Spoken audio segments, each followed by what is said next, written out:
Yo. Udah. Udah. Oh my god. Đó coi. Ôi. Trời mày. Ủa on đi. Mưa hôm nay trời á. Chưa chặt trời ơi. Wow. Trời. Chạy bắt xem. Wow thông. Này, nè.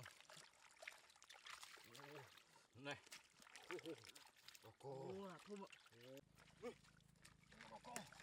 Nè ôi. Ô đó này tiếp. Này ui. Phạm ơi. Ô. Nè ôi. Trời mày. Bỏ crom. Trời. Có nó không thấy ạ. Hả? Ơn thế. Trời. Bán ắt. Bạn phát ắt phát. Để crom trán. Hero mơ mốc á. Vâng. Hero riu riết. Chật liệt đây. Chật liệt. Rè.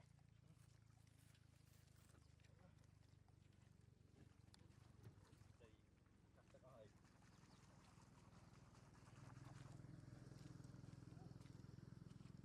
Cục này. Liệt crom hả? Crom ấy thế. Chẳng tha đâu. Ô sợ tôi đi. Đó con. Nè ôi. Ô đó này tiếp. Này ui. Phạm ơi. Ô. Nè ôi. Trời mày. Ủa on đi. Mưa hôm nay trời á. Chưa chặt trời ơi. Wow. Có. Ô. Trời mày.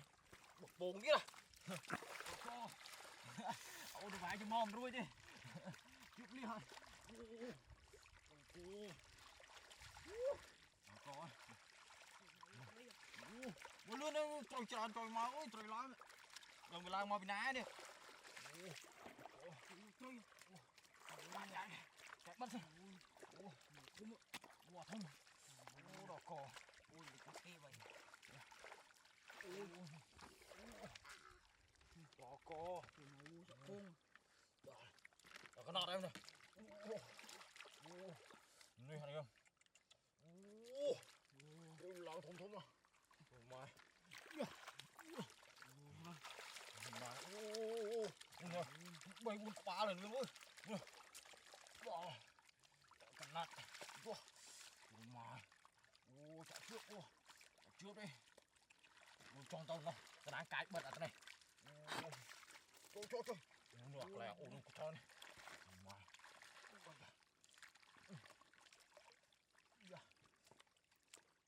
Ôi thằng này sợ nước búa gì rồi.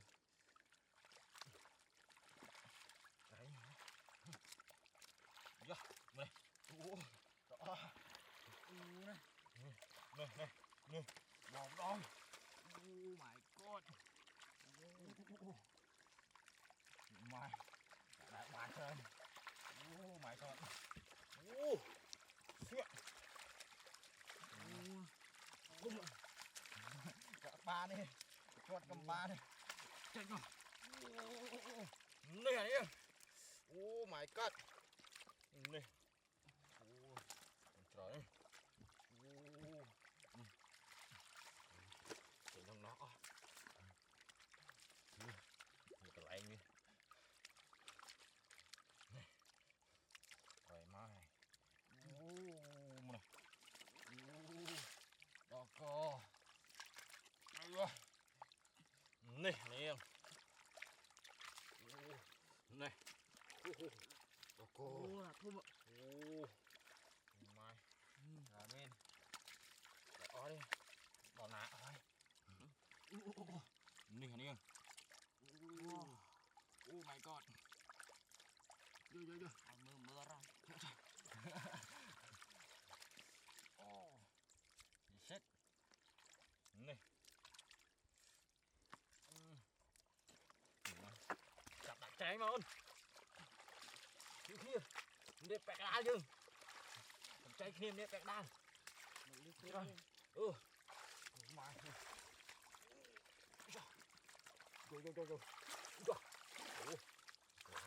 Vô. Oh my god. Đó có.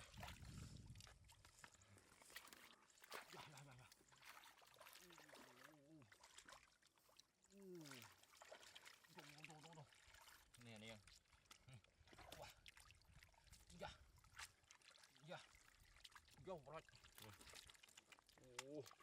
Mai là hai pin nút tiệt. Chạm áo tê cái này. Sủa đó là. Oh my god. Này. Nó nu Chết.